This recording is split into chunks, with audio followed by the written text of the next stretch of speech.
le decía mamá, papá, y solamente dice 4 palabras.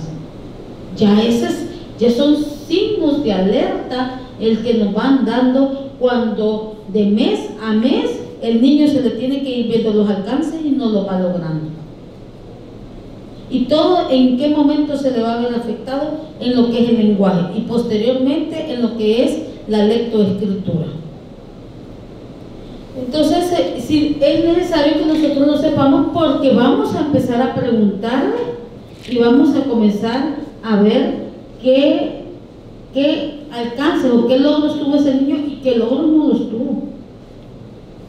Las neuronas del recién nacido. En un recién nacido, las neuronas están poco organizadas y especializadas. ¿Qué significa eso? Significa que en un recién nacido hay una cantidad de neuronas que son billones de neuronas, billones. Pero, ¿qué es lo que sucede?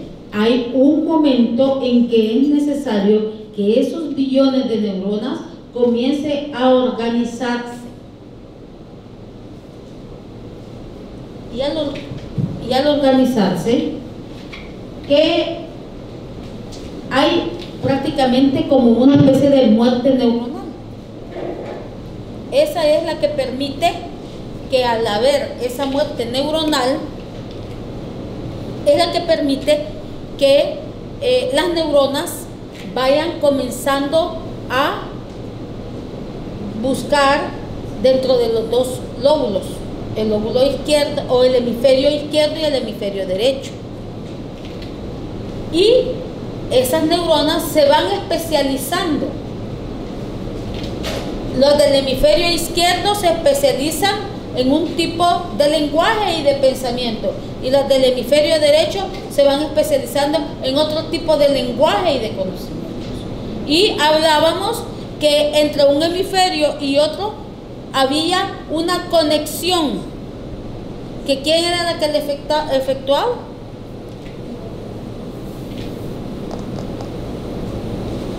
¿Quién era el capaz de unir un hemisferio y el otro para que de esa manera comenzara a cambiarse información y que ayudaba? ¿Cómo?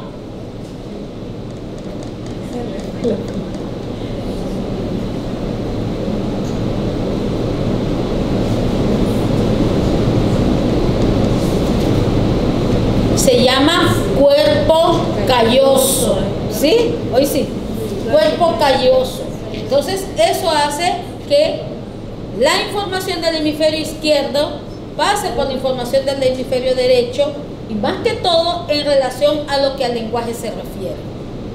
Por eso que dijimos de que el lenguaje no estaba localizado en un solo punto, sino que investigaciones habían dicho que hasta el cerebelo está implicado en lo que es la situación del lenguaje. Todo lo que es la zona temporal izquierda, que es el encargado de lo que es la memoria auditiva, todo lo que conforma lo que es la organización del lenguaje, allí vamos a ver implicados lo que es la corteza, el área prefrontal, el área frontal, tanto del lóbulo izquierdo como del lóbulo derecho, cuando ya es cuestiones más que todo a nivel más global. En cambio, en el lóbulo izquierdo hablábamos de que la información es más que todo a nivel lineal. Toda eso podemos observar nosotros que están implicados los dos hemisferios. Y para ello, en los niños pequeñitos, en los bebés, en los recién nacidos, esas neuronas no están poco organizadas y especializadas. Los niños comienzan a construir mapas auditivos a partir de los fenómenos que escuchan a su alrededor. Hablábamos de que los padres tienen que hablarle al niño, y que en la medida en que el niño escucha a la madre, así como a nosotros se nos activa hay una activación arousal en ciertos puntos de nuestro cerebro. Cuando estamos hablando, ustedes ahorita tienen un estadio lleno, están escuchando y están percibiendo. Entonces, esa es una activación que hay a nivel cerebral. El recién nacido o los niños bebés, cuando nos escuchan a nosotros hablar, esos mismos partes cerebrales que a nosotros se nos activan son las mismas que a él se le activan queriendo reconocer.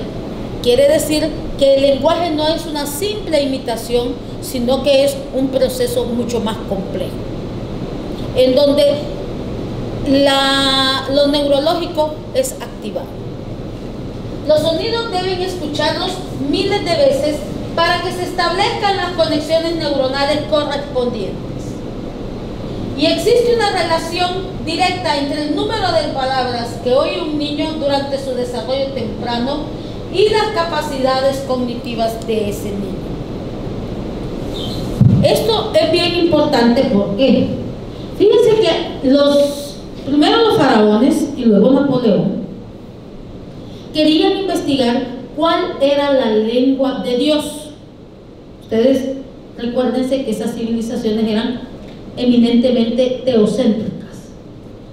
Entonces querían hacer esa investigación y para ello, cuando las madres hicieron el experimento tomando a aquellos niños recién nacidos que no escucharan una tan sola palabra, y se los dieron precisamente a nodrizas para que los criaran. Al cabo de un tiempo, los niños que no escucharon palabra alguna murieron. Quiere decir que el lenguaje es la que da vida a las personas. Y en otro caso vinieron y hicieron otro experimento en el cual observaron que los niños comenzaron a decir la palabra de acuerdo al lenguaje de la nodriza que los cuidaba. Quiere decir que allí fue que el faraón se enojó tanto que mandó a cortar la lengua de esas nodrizas, porque dijo, algo les hablaban para que estos niños empezaran a aprender el lenguaje, o sea, la lengua de las nodrizas. Y entonces en esa situación se enojó tanto porque no lograba reconocer cuál era la lengua de Dios. Entonces podemos observar nosotros que el vínculo afectivo que los niños tienen en su momento es a través del lenguaje. El niño vincula con la madre porque es la madre la que les habla. El niño vincula más que todo con aquellos que está o tiene alrededor porque ellos son los que le hablan. El lenguaje es pues por eso producto de una interacción social y es el que contribuye a su vez a que exista esa interacción social.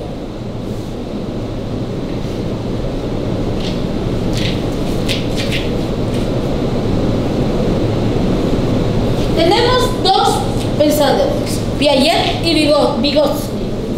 Piaget habla de que el conocimiento es un proceso de interacción entre el sujeto y el medio entendido físico únicamente. Solamente es la relación física lo que va determinando el conocimiento. Y Vygotsky no, dice, el conocimiento es un proceso de interacción entre el sujeto y el medio entendido social y culturalmente. Mientras que aquel tiene una postura biológica, el otro tiene una postura social. El ser humano al nacer es un individuo biológico. Y él dice, no, dice el ser humano al nacer es un individuo social. Quiere decir que unos se van tanto a un lado como los otros a la parte. En el desarrollo del ser humano hay un proceso de socialización. Y Vygotsky dice, en el desarrollo del ser humano hay un proceso de diferenciación social. No es lo mismo el proceso de socialización que el proceso de diferenciación social. Quiero que me expliquen ustedes, con sus palabras, en qué consiste esa diferencia de postura. donde uno habla que hay un proceso de socialización y el otro habla de que hay un proceso de diferenciación social. ¿En qué estará? ¿Cuál será la diferencia entre una y la otra postura?